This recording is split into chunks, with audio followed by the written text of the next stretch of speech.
All right, so I will share my screen and we'll get going. All right, let me know if you can't see my screen for any reason, but I'll introduce myself. My name is Elena. I'm a physical therapist over at Physio Partners, and I'm going to be the one presenting today. So today we are talking about navigating common injuries of the foot and ankle. So I am currently located at the Loop location, but just for those who don't know, Physio Partners is located currently at Loop and Lakeview. They are opening another section soon, but currently we are open at Loop and Lakeview. So just to give you an idea of what we're going to talk about today, some of the topics are common injuries to ankle and foot, contributing factors, tips for self-treatment, when to seek an expert opinion, and how can a physical therapist help. So to give you a little background information on kind of how common this is, actually how many people are affected by ankle and foot injuries. So more than 1 million people visit emergency rooms each year because of ankle injuries. Nearly 2 million patients are treated for plantar fasciitis each year, which plantar fasciitis, if you aren't aware, we are going to be talking about it a little bit more later in this presentation, but it is an inflammation of some of the tissues in the bottom of your foot. So we'll talk about it a little bit more later. Around 1 in 5 of all people will suffer from foot and ankle injuries in their lifetime, and 70% of arthritis in feet and ankles are caused by previous injury. So as you can see, this is very common for people to come with ankle and foot injuries. As you can see, too, previous injuries are a really big risk factor for further injury. So we want to make sure that you're here to not only prevent injury, but also fix the injury that you're having right now so that we can prevent any further.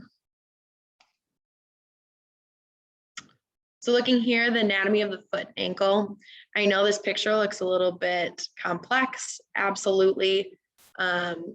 But, oh, someone's admitting them to the weight room. All right, looks like we have another person. But yeah, as I was talking about this foot, it's very complex, a lot of bones, a lot of joints. The foot is made up of 26 different bones and more than 33 joints. So they're arranged in columns and arches that vary in both stiffness and flexibility. So essentially, because this is such a complex structure, you're actually going to have, when one part of it, kind of like a chain, is broken or injured or out of alignment, it's actually going to affect the rest of the chain down the line. So since it's so complex, it needs to be able to work together, and that's why it is so common for the ankle and foot to be affected. You do have multiple arches that all vary in stiffness and flexibility. So it is important to note too that just along with like plantar fasciitis and things like that, that making sure that we have the right stiffness in the proper place is going to help with the alignment of the foot. So just like we were saying, why alignment matters. Muscle imbalances can cause skeletal alignment to shift. This creates increased stress at joints, including the foot and ankle, and can lead to injury. So if you look at this imbalanced versus balanced picture here, so left versus right, you can see on the imbalanced, their posture all the way down the chain affects all the way from the top to the bottom. So if we're talking about our body as a chain, we want to make sure that as physical therapists and as human beings, we're looking at the whole body itself, not just one location. So oftentimes I have patients come in, they have ankle injuries, but we have to make sure we look at the knees, the hips, ensuring that it's not coming from another one of the chains and vice versa. So oftentimes posture and alignment can be really important for the forces that are put onto the joints, including the foot. Next are risk factors. So with risk factors, there are the modifiable, and then there are the non-modifiable.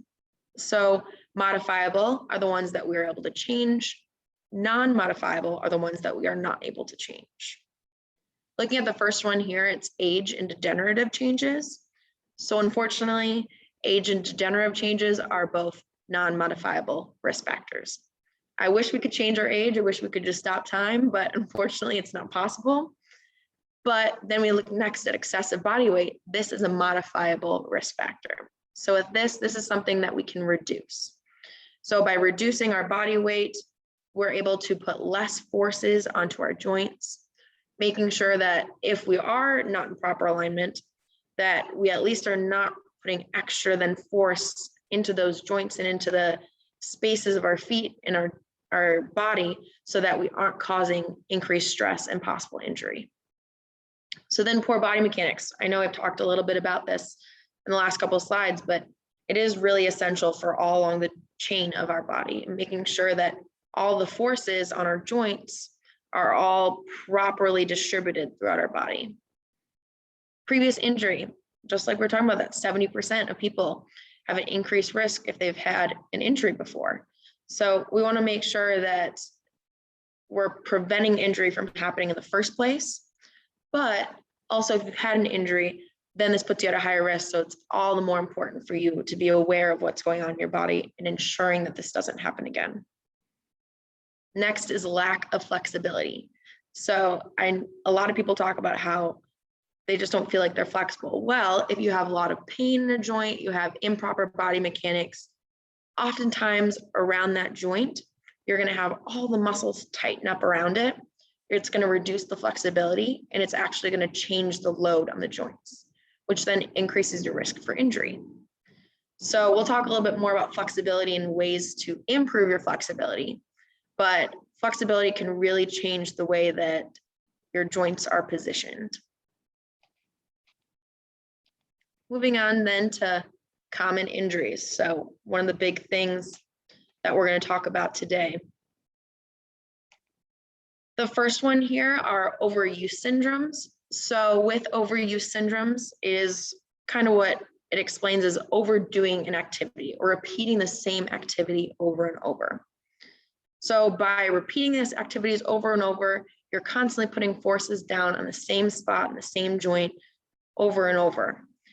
So this frequently is caused by muscle imbalances of the hip, knee, or even ankle and foot that result in tissue overload and lead to pain. So we want to make sure that by addressing all of these factors, that we are preventing any kind of overload, because that can cause this pain. Next are talking about types of overuse syndromes for the foot and ankle. First one is Achilles tendonitis. So with Achilles tendonitis, this is a breakdown of soft tissues in and around the Achilles tendon that connects the calf muscle to the heel bone. So when you're looking at your foot, Achilles tendonitis in the back of your leg, you're going to oftentimes have some pain down at the back of your heel, because that's kind of where that calf muscle comes and attaches in. So when you have that repetitive motion over and over, which common with Achilles tendonitis is runners, you're having that repetitive movement. And so then you're constantly having some of that force on there. And if you're not having proper mechanics, strength, range of motion, things like that, and that overuse is going to eventually start to wear down a little bit on that tissue. Plantar fasciitis. So this is an inflammation of the plantar fascia, which is a broad, flat ligament on the bottom of the foot that extends from the front of the heel to the base of the toes and helps maintain the arch of the foot. So we talked a little bit earlier when we were looking at the anatomy on the multiple arches of the foot. So these are the support systems of the foot. So plantar fasciitis is very, very common. Oftentimes you wake up in the morning and with your first step, you have this pain in your heel on the bottom of your foot. That is a common sign of plantar fasciitis.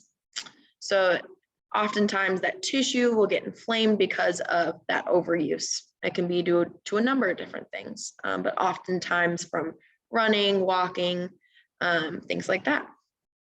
Next is a stress fracture.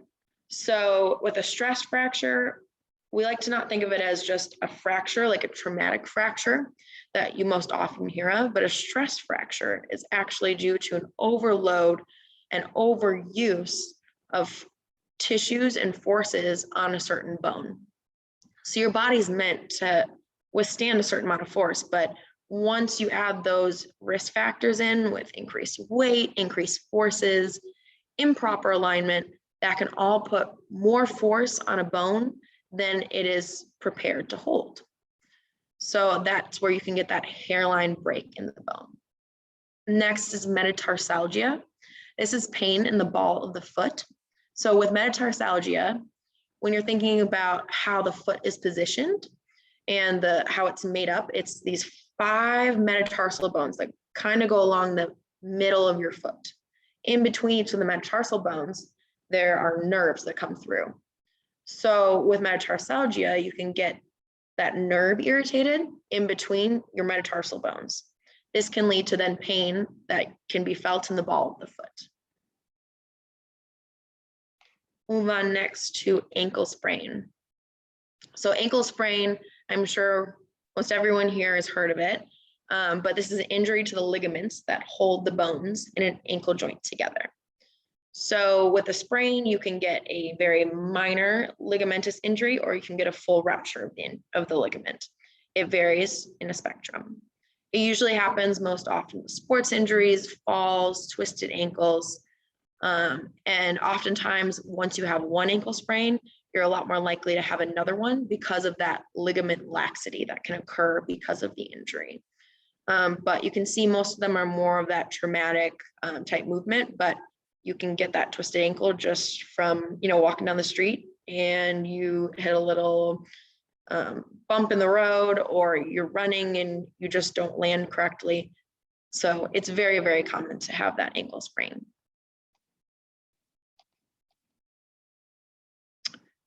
Next here, this is a neuroma. So a neuroma is a benign growth of nerve tissue between the toes that can cause numbness, tingling, or a burning sensation into the toes.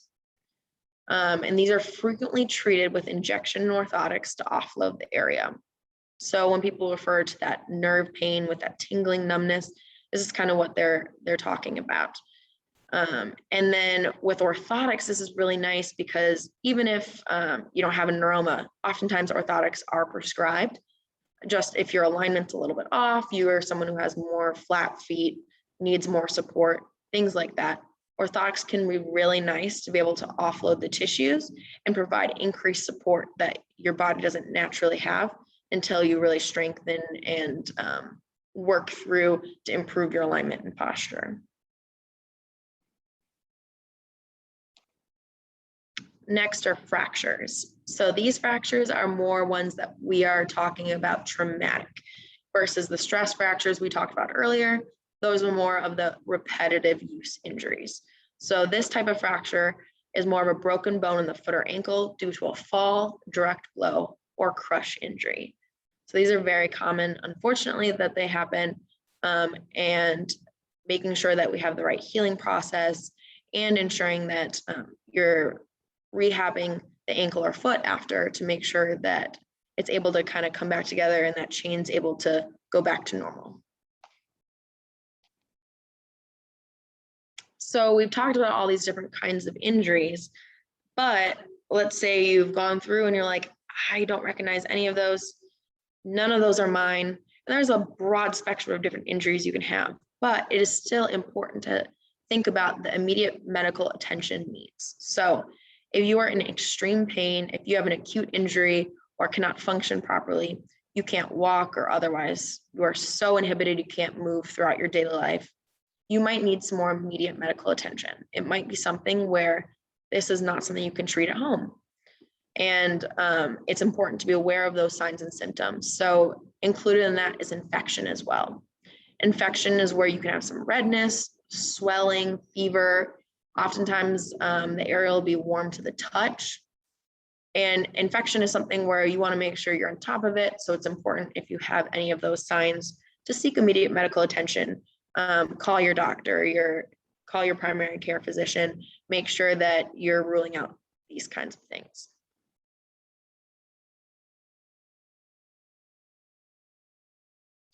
So when to seek expert help of a physical therapist. So first thing is pain with daily activities or difficulty doing your daily tasks. This is something where we are all about function as physical therapists. We want to make sure that you're able to get back to the things that you want to do, to the things that you need to do. And so if you're having difficulty with your daily activities and things that you are really wanting to do, then we want to make sure that we're helping you and we're improving you so that you can have the best quality of life. Same with pain or stiffness upon waking in the morning. That's kind of like what we're talking about with plantar fasciitis. And the first step you take out of the bed in the morning, if you're having pain in that heel, this is something we can definitely work on, or just in general, pain or stiffness. Also preventing further injury. So some of you may be, listening to this because you do have a current injury. Well, we want to make sure that we're not only rehabbing the actual injury itself, but we're also preventing this from happening again, because it's already not fun to have an injury, but it's also not fun to have it happen a second time. So the best way to do that is through rehab. And before starting a new sport activity or exercise regimen, it's always good to have some nice guidance, making sure that before you go and take up something new that's more advanced, or even just different than what you're used to. It's nice to have some guidance in making sure that you don't put yourself in a position to get an injury. And then after injury or surgery, so any kind of injury affecting your ankle, foot, or surgery in general that we can try and help you rehab from and get back to that good quality of life that you deserve. So how can a physical therapist help then? We evaluate and treat for muscle imbalances that may be causing the pain and prevent future injury. So just like we were talking about earlier, we want to make sure that we are providing a proper alignment and structure within your body to make sure that all the forces are aligned properly, and that when you're doing your daily tasks or you're doing something new, you're not possibly injuring yourself. So this is a big thing that we look at, and looking at the whole person, going top to bottom, bottom to top. Also improving stability in the joints. So some people are very hypermobile. So that means that they have extra mobility in their joints. So many people talk about, oh, I'm just so stiff. I'm so I can't get my range of motion, things like that. We also have the people who are hypermobile. So they're able to move around like crazy. We want to stabilize those joints because the hypermobile person also has an increased risk of injury. So by strengthening around the joints, that provides stability to the area and prevents injury from happening. Then reducing pain and swelling, which is where we're going to talk a little bit about icing and ways to reduce pain. But we have a lot of good modalities we can educate you on and ways to try and reduce pain. Prescribing exercise program to increase mobility and strength.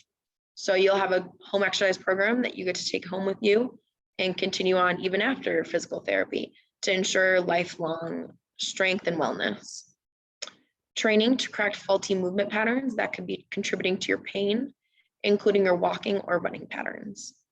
So oftentimes here, you can have a physical therapist looking at your gait, looking at how you're walking, doing a treadmill assessment so that you make sure that the way that you are running is aligning those forces properly.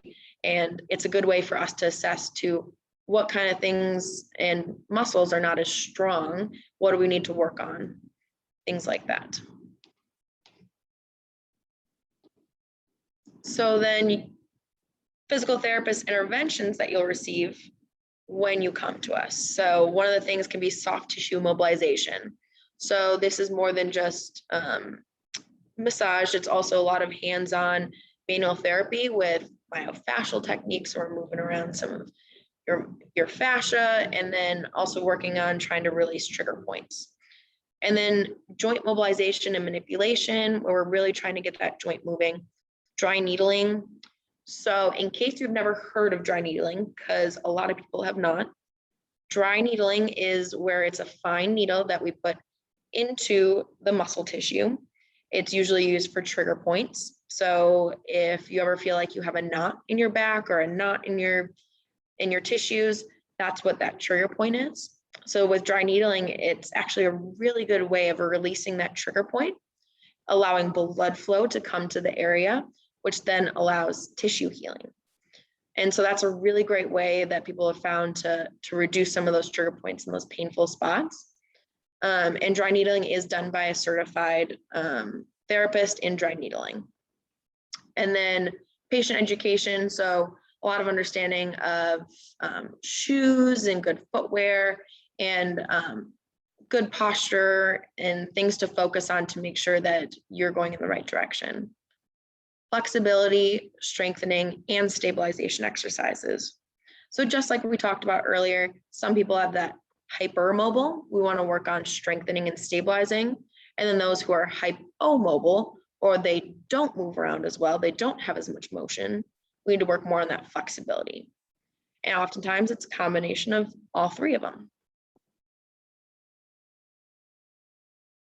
So tips for self-management. So if this is something you feel you can do at home, these are some good things for you to look at and understand, to be able to try.